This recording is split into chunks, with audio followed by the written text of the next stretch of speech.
So first of all, Michael, no Will Grigg or Shane Ferguson. Can you just share the reasons for that? Well, Grigg has a knee injury, which has been, I think he's been struggling with it in recent weeks, and the advice I think medically has been for him to be shut down for a few weeks at least, if not to the end of the season. So unfortunately, we won't have him for this game, and it's unlikely that we may have him for the game in June as well. Shane's suspended. Ironically, he's our only suspension, and probably if you picked a player to be suspended after 4 games, I'm sure Shane was probably going to be at the bottom of the list. You maybe expect Gareth or Johnny or one of the centre backs to have picked up 2 bookings, but he was booked in the game against Azerbaijan at home. Quite a harsh booking actually, and it's cost him because obviously in the World Cup it's 2 bookings as opposed to 3, what it was in UEFA as opposed to FIFA. So he's a player that we'll miss him actually, because he's given us great balance in the 4 games on the left hand side. But Ryan McLaughlin comes in. How good is it to see a player who was recently in the under-21s come into the senior squad? It's great, we want more of them, and a lot of our young boys, if they're doing well at 21 level and obviously doing well in their clubs, they tend to get promoted quite quickly. And Ryan's a player that's been in the squad, to be honest.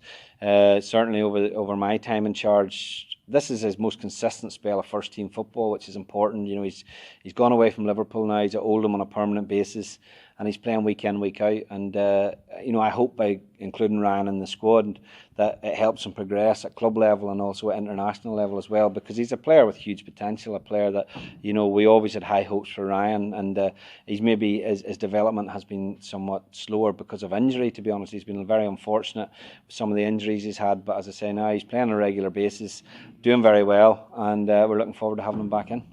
And obviously missing a Premier League player in Paddy McNair, but it must be great to have someone like Craig Cathcart back in that squad. Yeah, Craig coming back in is a big bonus. We missed him in the opening 4 games. Ongoing problem that he really carried from the Euros, and again, you need your Premier League players available to us. As you rightly say, Paddy's not available to us, so having Craig back in gives you that extra security in terms of centre back, gives you the option to play with 3 at the back as well, which is important. So delighted to have him back.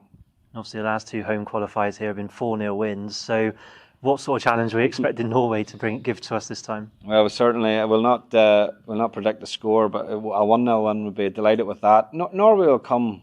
They've not had a great start in the sense of 3 defeats and 1 victory over San Marino. I watched the game against Czech Republic, and they dominated a lot of the game, although they lost the game 2-1. But they come with a new manager, a very experienced manager in Lars Lagerbäck.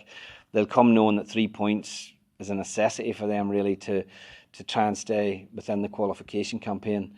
So we have to make sure that we're ready for that. We'll expect an extremely tough game, and we know we've played Norway in the past and had tough games here. So we know what to expect, and as I say, we'll be ready for the challenge.